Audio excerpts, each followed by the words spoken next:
Erik Horne here, senior editor at Andscape with columnist Bill Rhoden, and we are talking about Lamar Jackson in the Baltimore Ravens quarterback room. Lamar Jackson and the Ravens are one of the best teams in the league this year, tops of the AFC. You know, we're setting up a big time matchup in a couple of weeks on Christmas. It's going to be Lamar Jackson and the Ravens against the San Francisco 49ers, who are one of the top teams in the league. But, before we get to that big matchup, we've got interesting storylines that people have known about from the beginning of the season, but we're digging into a little bit deeper. The Ravens are a unique team in the sense that they've got an entirely black quarterback room. All three of their quarterbacks, Tyler Huntley, Josh Johnson, and his starter Lamar Jackson, all black. And then you've got T. Martin as your quarterbacks coach and Kerry Dixon as your assistant quarterbacks coach. So, Bill, you had an opportunity to sit down with T. Martin after the Ravens' recent win against the Los Angeles Rams, and you had an opportunity to talk to somebody who has been in our lives for about 25 years since he won the national championship at Tennessee, but he's really just gotten to this level in the NFL to where he's being able to work with an elite quarterback. He's had a unique journey himself. We could just start with the conversation that you had with him. What do you think was some of the things you learned about T. Martin that you didn't know before having this conversation? T. Martin is just a fascinating guy. And I guess the thing I came away with, Eric, is that Lamar Jackson is so lucky to have a guy like T. Martin in his life. And we talked about this. Martin, if you look at his resume, he has climbed the coaching ladder. Yeah. I mean, he's been at Morehouse, where he was a basically unpaid assistant. He was getting the coach paid him $800 out of his pocket, just to be, I think, a coordinator. And they're sleeping he and his family were sleeping underneath the stadium. But the thing that came away, like I said, was that Lamar is so happy, so fortunate to have a guy like that in his life who understands where Lamar came from. T. Martin grew up in the projects in Mobile, Alabama, single family. Lamar grew up in Florida, single family. His dad passed away. Had to endure, a lot of struggles, and Martin became a great quarterback at the University of Tennessee. Like you said, he sat for 2 years behind Peyton Manning, and then the year after Peyton Manning left, he led Tennessee to a championship, to the first BCS championship. I think this year marks the 25th anniversary of that championship. And just talking to this guy, man, like you said, he very humble guy, almost has a PhD in playing that position. But like I said, he told the story about the first time that he met Lamar. T. Martin was the receivers coach at USC, right? He was the receivers coach at USC, and Lamar was in high school at the time, and they were looking at Lamar as, guess what, a wide receiver. Even though Lamar was a great high school quarterback, they were looking at him as a receiver, and so they sent. USC was recruiting a lot of receivers in Florida, so they sent T. Martin to Florida to talk to Lamar about being a receiver.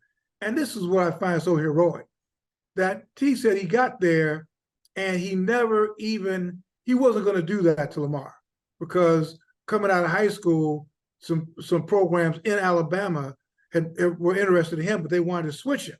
And that's, as we've talked about, that's the big thing historically with African-American athletes who aspire to be quarterbacks. They've had to wrestle with being switched to different positions because they were too athletic.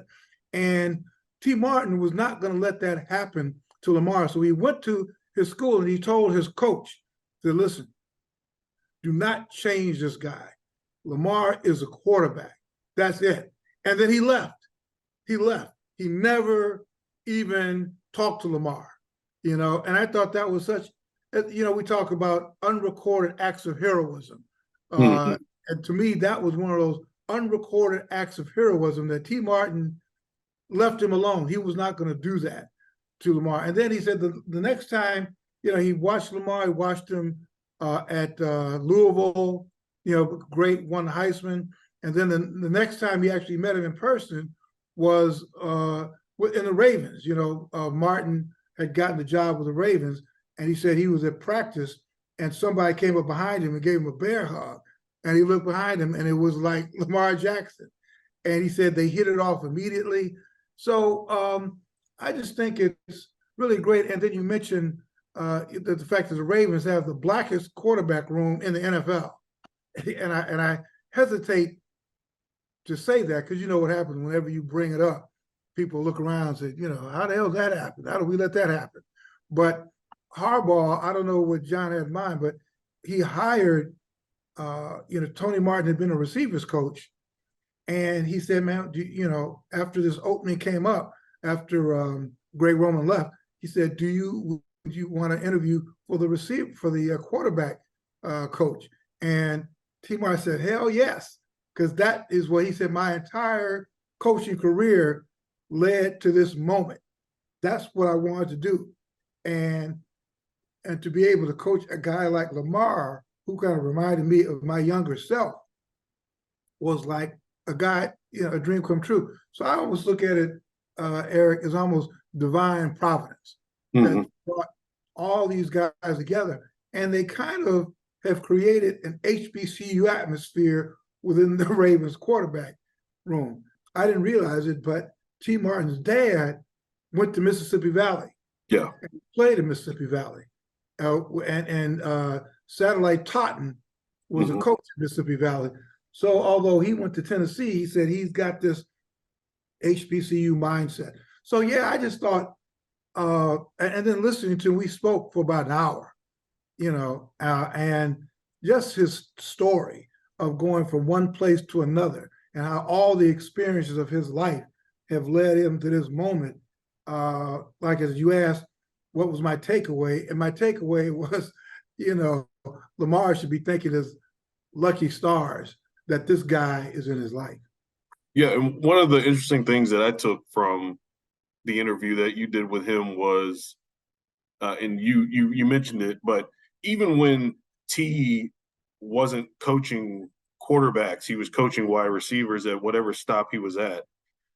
He was always championing this style of quarterback play because this was the style that he knew. And this was the style that he grew up emulating. He said that he was a fan of a Warren Moon when he was in the CFL, or he was a fan of Steve McNair at Alcorn and when he was with the Titans. So those were the guys that he looked up to. But he talked about how, he was always taught throughout his entire life, particularly like places like Tennessee or whenever he was trying to get a job, that it was, 3-step drop, get rid of the ball, find the tight end on a short dig, stuff like that. The stuff that wasn't in line with his skill set. And I think you find that a lot of black quarterbacks are being taught the position with things that don't cater to their skill set and don't maximize what they can do on the field. So even when T was working as a receivers coach, like he talked about in your interview, he was always kind of in the lab behind the scenes, whether he was working with his young sons who he trained to be quarterbacks, using them kind of as test cases for, okay, this is how I'm going to train quarterbacks in the style that is good for me, in the style that, maximizes my strengths. And I think that that's what's important and what's so significant about the Ravens quarterback room is you've got guys who have taken that style, who have played in that style, whether it's T or Kerry Dixon, who, played at Baylor and then went to Hampton. And coached at HBCUs and coached at the Division I level as well. These guys aren't compromising to say, Lamar, you have to play this particular way. They're saying, look, we understand that experience. Let's maximize what you have because we know what it's like to be put inside of this regimented kind of style of quarterback play. We're not going to do that. We're going to accentuate what you do best. And I think the Ravens were doing that prior to Lamar as well. I think you have to give credit to John Harbaugh as well for being a person who wanted to take an opportunity to draft Lamar when they did. But it's good that they have people around him who are cultivating that talent that he has and continuing to help him grow.